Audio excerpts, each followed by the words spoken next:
அஷ்டலக்ஷ்மி கோயில் பெசநகர். இது பீச்சு, இது கோயில். கோயிலுக்கு இங்கே பாருங்க, கோயிலில் எல்லா இடத்துலையும் நம்ம கீழே தான் இருந்திருப்போம். இந்த கோயிலை மட்டும் மேலே இது என்ன சொல்லுவாங்க, கோபுரம். கோபுரத்துக்கு மேலே வரைக்கும் சாமி இருக்குது. கோபுரத்து வரைக்கும் வேறு சாமி மேலே நம்ம போய் பார்க்கலாம். நான் கோபுரத்தில் இருக்கேன். கோபுரத்துக்கு கீழே ஒரு சாமி இருக்குது.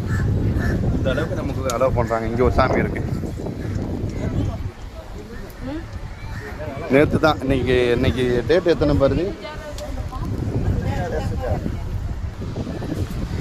அக்டோபர் 31 தான் கும்பாபிஷேகம் பண்ணியிருக்காங்க. இன்றைக்கி நவம்பர் 1 நாங்கள் வந்திருக்கோம். ரொம்ப சிறப்பாக இருக்குது.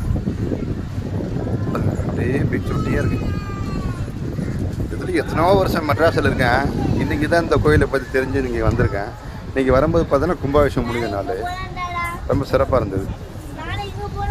பாருங்க, சிட்டிக்கு மத்தியில் எப்படி இருக்குது கோயில். பீச்சில் இந்த பக்கம் பார்த்தா அப்பா அட்டகாசமாக இருக்குது. இந்த பக்கம் பீச்சில் நல்லா சிறப்பாக இருக்குது.